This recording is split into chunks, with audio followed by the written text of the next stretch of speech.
Jacob lived in the land of his father's travels, in the land of Canaan. This is the history of the generations of Jacob. Joseph, being 17 years old, was feeding the flock with his brothers. He was a boy with the sons of Bilhah and Zilpah, his father's wives.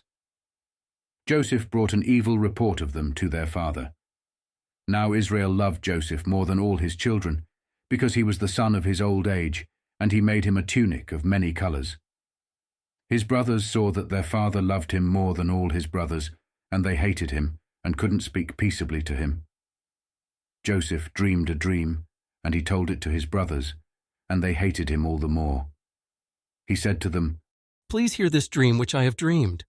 For behold, we were binding sheaves in the field, and behold, my sheaf arose and also stood upright. And behold, your sheaves came around and bowed down to my sheaf." His brothers asked him, "Will you indeed reign over us, or will you indeed have dominion over us?" They hated him all the more for his dreams and for his words. He dreamed yet another dream, and told it to his brothers, and said, "Behold, I have dreamed yet another dream. And behold, the sun and the moon and 11 stars bowed down to me." He told it to his father and to his brothers. His father rebuked him and said to him, "What is this dream that you have dreamed? Will I and your mother and your brothers indeed come to bow ourselves down to you to the earth?" His brothers envied him, but his father kept this saying in mind. His brothers went to feed their father's flock in Shechem. Israel said to Joseph, "Aren't your brothers feeding the flock in Shechem? Come, and I will send you to them." He said to him, "Here I am." He said to him, "Go now, see whether it is well with your brothers and well with the flock, and bring me word again." So he sent him out of the valley of Hebron, and he came to Shechem. A certain man found him, and behold, he was wandering in the field. The man asked him, "What are you looking for?" "I am looking for my brothers. Tell me, please, where they are feeding the flock."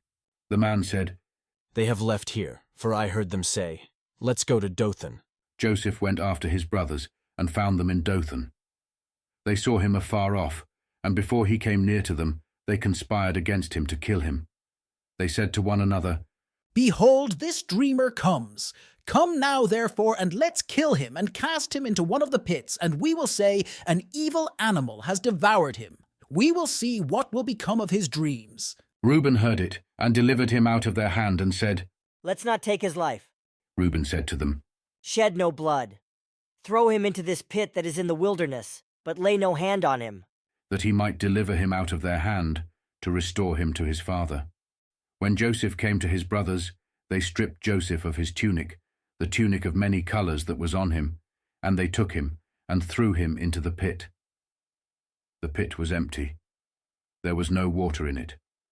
They sat down to eat bread, and they lifted up their eyes and looked, and saw a caravan of Ishmaelites was coming from Gilead, with their camels bearing spices and balm and myrrh, going to carry it down to Egypt.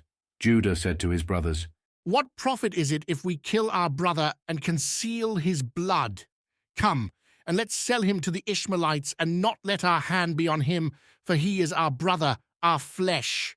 His brothers listened to him. Midianites who were merchants passed by, and they drew and lifted up Joseph out of the pit, and sold Joseph to the Ishmaelites for 20 pieces of silver.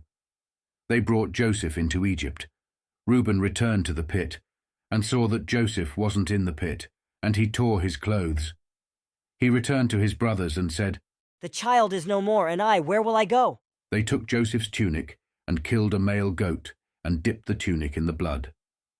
They took the tunic of many colors, and they brought it to their father and said, "We have found this. Examine it now, and see if it is your son's tunic or not." He recognized it and said, "It is my son's tunic. An evil animal has devoured him. Joseph is without doubt torn in pieces." Jacob tore his clothes and put sackcloth on his waist and mourned for his son many days. All his sons and all his daughters rose up to comfort him, but he refused to be comforted. He said, "For I will go down to Sheol to my son mourning." His father wept for him. The Midianites sold him into Egypt to Potiphar, an officer of Pharaoh's, the captain of the guard.